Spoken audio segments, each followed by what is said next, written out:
This is a Jmix exclusive.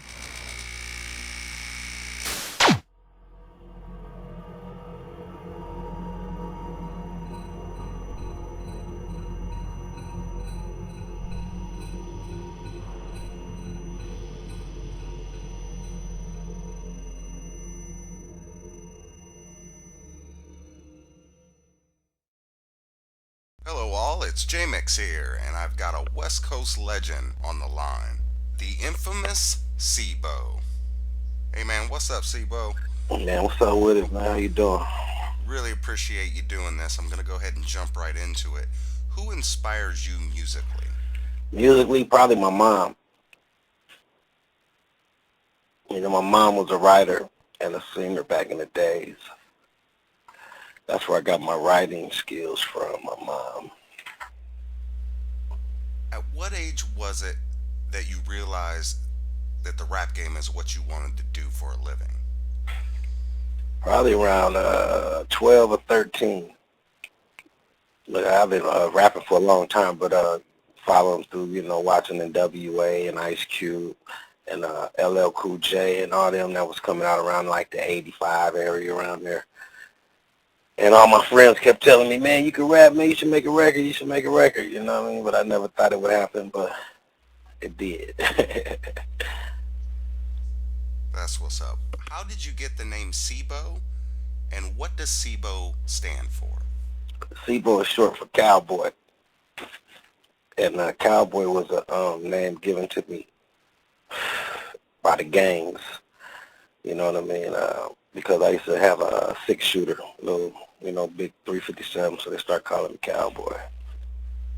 If you would, tell us how the album Gas Chamber came to be, and how did you link up with Mike Mosley?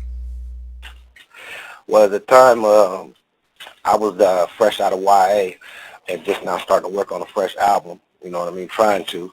I had hooked up with E40 and them, which was one of my homeboys' cousins, and at the time, 40 was getting his album done.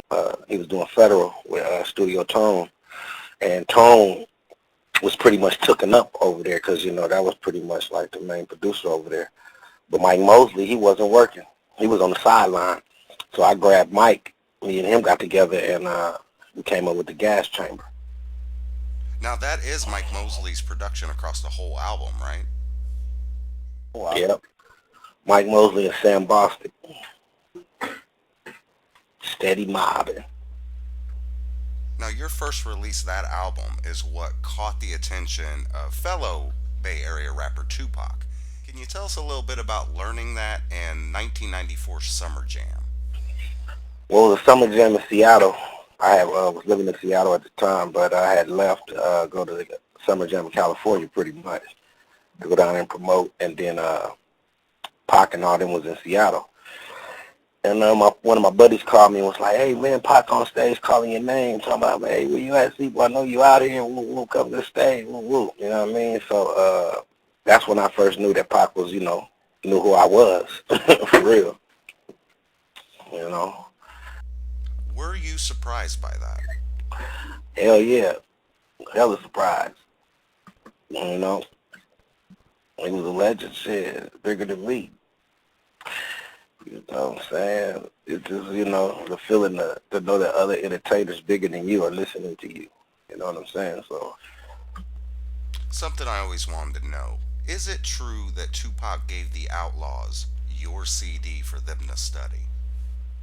yeah, well, when I first came to Death Row Studios to record for All Eyes on Me, he introduced me to the Outlaws.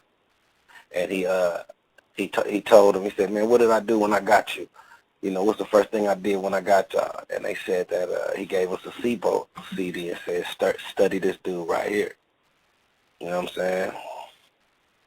And that's how me and the Outlaws really got that connection, man. You know what I'm saying? We still connected.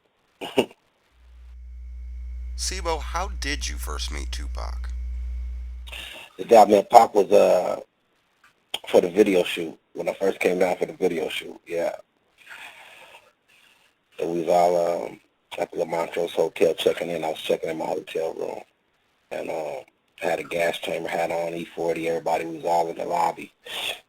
And Pac came off the elevator with two bodyguards and shit. I just heard him saying, "Is that the bald head nut?" You know what I mean? And I turned around, and yeah, you know what I mean, gave me a hug. Was like, "Man, you ride with me." Whoop. You know what I mean? It just got his 500 Benz drop top, and we jumped in there, and you know, we went and kicked it. Now, when it came to you finding out that Pac wanted you on All Eyes on Me, it was a call from Tupac? I got a call from Richie Rich. Rich was like, "Hey man, Pac wants you on his album." You know what I'm saying? So after that, Rich was the one that contacted me and put me and Pac together.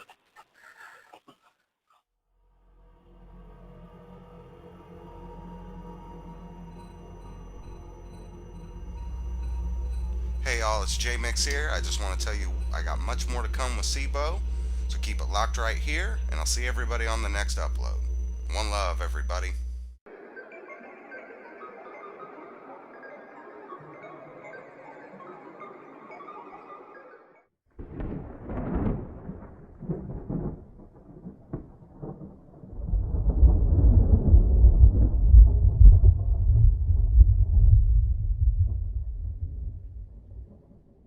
This is a Jmix exclusive.